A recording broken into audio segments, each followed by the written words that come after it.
Nelson Mandela said that the way out of the townships was through education, and of course he was right. But what I found in Kailicha was that it's entrepreneurship that's been raising people out of poverty.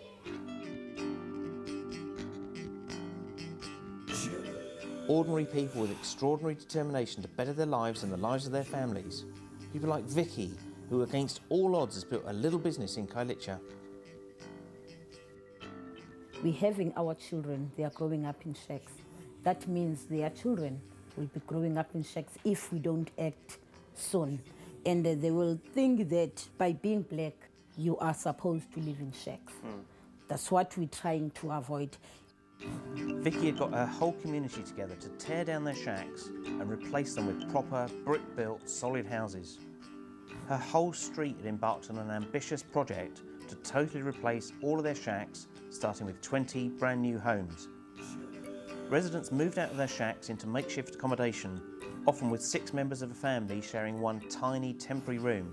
Then they started the process of tearing down the old shacks and replacing them with brand new buildings. They'd poured their own concrete, they dug the foundations by hand, and by the time I arrived, they'd reached roof level. But they'd hit a problem. Promised funding from the government had not been forthcoming and was likely to be another 2 years. With winter coming on and no money to put on the roofs, the project had come to a grinding halt as the community faced a winter without homes. So if you had the funding, would you be able to get the roofs on before the winter came in? Yes. Would you let me help you with the roofs? Would that help if we send you the money for the 20 roofs? I will be very, very happy. Would be good? Oh. Thank you. Okay. Thanks so much. We'll send the money over next week to you, so you can get on with the roofs.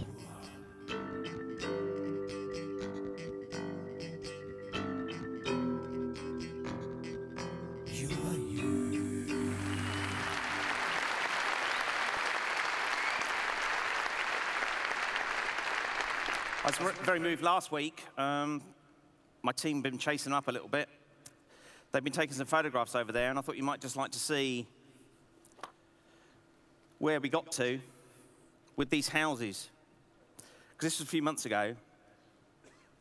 I spoke yesterday about believing something, not knowing how you're going to get the outcome, but believing something without any question. And Vicky, the lady that you saw on the film, is one of those people. She said, I just had a dream that I was going to build these houses. She had no idea how she was going to do it, and they got to the point where they were just getting the roofs on. Then the funding from the government that had been promised was cut. She had no idea. She didn't know the detail. She just knew, this is where we are in the shacks. Our kids ain't going to grow up in shacks. This is where we want to be. She got stuck in the middle. And because she believed, out of the blue, in a tour bus, bombing down the road comes this multi-millionaire guy who used to be a house builder who understands these things, who's offered to put the roofs on. That's belief for you.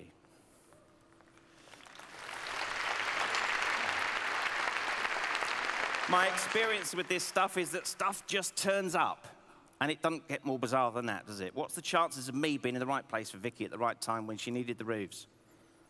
They built these houses by themselves. She said, I've seen you guys in the UK, you kind of have all this ready-mixed concrete stuff, and you have these like JCBs, deep foundations. We've dug the foundations by hand, we've mixed the concrete, we poured it ourselves. These were their houses.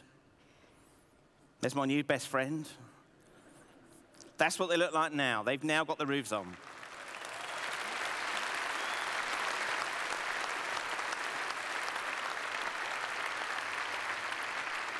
It's very much before and after. We got it done.